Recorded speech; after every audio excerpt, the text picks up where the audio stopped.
Night Delivery. Written by Reddit user, Certain Shadows.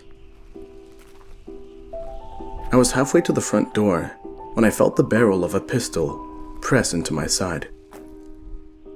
"Get back in the car," a menacing voice breathed into my ear. "Make a sound and you'll be dead before anyone can reach you."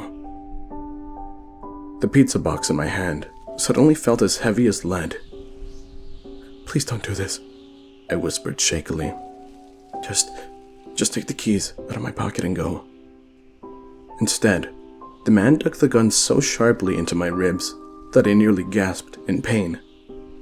I turned and walked to the car as he followed closely and threatened to put a bullet in my brain if I tried to run.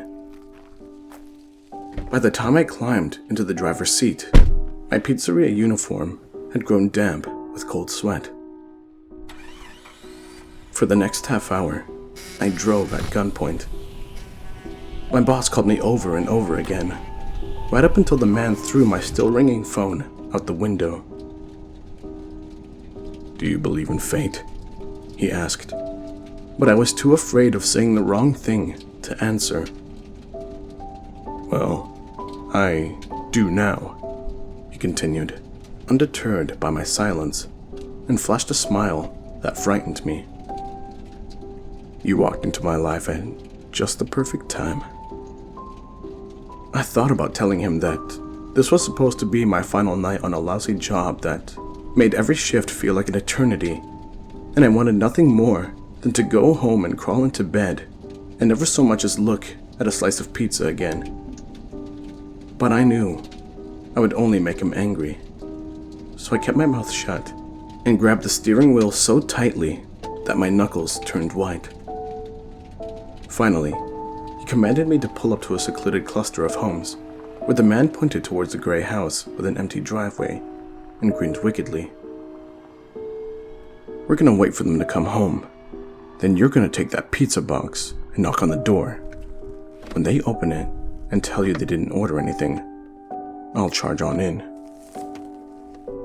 "Are you gonna hurt anyone?" I asked warily.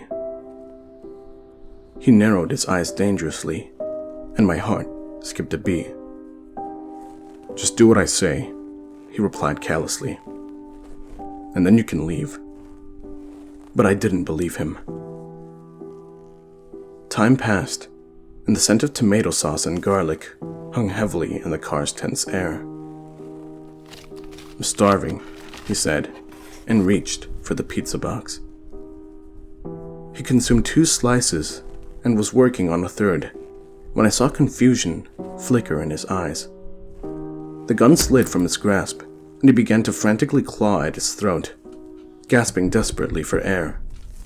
Foam bubbled on his lips, and he wheezed and convulsed. I watched as his accusatory glare faded away into a pale, lifeless blue.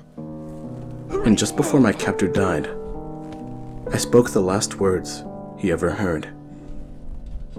"It wasn't meant for you."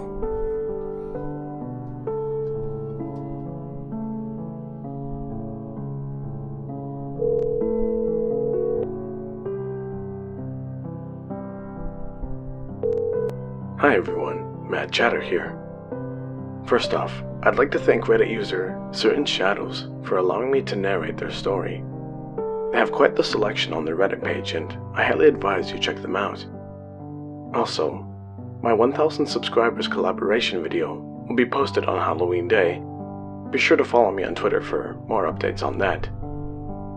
Anyways, thanks for listening everyone, and I hope to hear from you very, very soon. Bye for now, and remember, when all goes wrong in the night and everything's the matter, you'll be sure to hear of it from the Mad Chatter.